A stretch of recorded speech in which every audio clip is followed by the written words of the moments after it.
When did you get the thought Pinky, like when at అంటే ఏ ఏజ్లో you realise అయ్యాను. Realise అయ్యావు చెప్పు?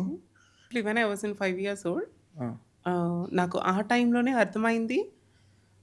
లైక్ నేను చిన్నప్పటి నుంచి నా స్కూల్ డేస్‌లో కానీ, నా స్కూల్ డేస్‌లో ఉండేటప్పుడు మా అక్క వాళ్ళు స్కూల్ నుంచి వచ్చేసిన తర్వాత వాళ్ళు యూనిఫార్మ్ డ్రెస్ చేంజ్ చేసుకునేటప్పుడు ఇంట్లో ఆ డ్రెస్ నేను వేసుకుంటుండే ఆఫ్టర్ దట్. వాళ్ళు స్కూల్ నుంచి వచ్చేసరికి అప్పటికి నేను ఇంకా స్కూల్‌కి వెళ్ళట్లేదు.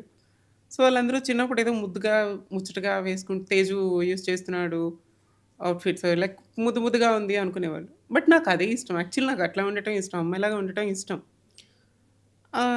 నాకు పెద్దవుతున్న కొలది నాకు ఒక 5, 6 ఇయర్స్, 7 ఇయర్స్ వచ్చే కొలది నాకు అర్థమైంది.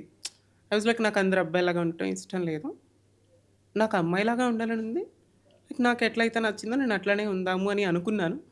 బట్ నేను పెరిగిన పరిసర ప్రాంతాలు గానీ, నేనున్న ఫ్యామిలీలో కానీ అది పాసిబుల్ అవ్వలేదు.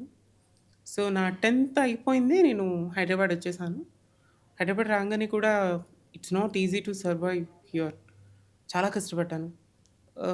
ముందు ఫ్యామిలీని చూడాలి. నాన్నగారు రిటైర్ అవ్వాలి.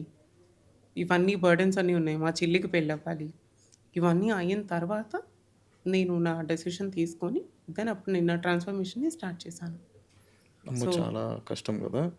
అండ్ నేను ఒకరికి బర్డెన్ అవ్వకూడదు. అండ్ ఒకరికి ప్రాబ్లమ్ అవ్వకూడదు. అండ్ నా వల్ల ఇంకొకరు ఇబ్బంది పడకూడదు. ఇబ్బంది పడకూడదు అంటే ఇప్పుడు నువ్వు మా చెల్లి మ్యారేజ్‌కి ముందు ఇఫ్ ఇన్ కేస్ నేను ట్రాన్స్‌ఫర్మేషన్ అయితే మా చెల్లికి సంబంధాలొస్తాయో రావో అని ఒక టెన్షన్. మా నాన్నగారు రిటైర్ అయ్యే టెన్షన్‌లో అప్పటికే ఆయనకి 60 ఏళ్ళొచ్చేస్తున్నాయి. ఆ ఏజ్‌లో నేను ఆయనకి బర్డెన్ అవ్వటం కానీ, ఎందుకంటే ఏ హెల్త్ ఇష్యూస్ వస్తాయో నాకు తెలీదు. లేదంటే తనకి రిటైర్మెంట్ ఫంక్షన్‌లో కూడా అందరూ తనని ఎవరు ఏమంటారా అన్న ఒక భయంతో నేను అప్పటికి అవ్వలేదు. అన్నీ అయిపోయిన తర్వాత వాళ్ళందరిని ఒక గూటికి చేర్చిన తర్వాత నేను నా డెసిషన్ నా గురించి నేను ఆలోచించుకున్నాను.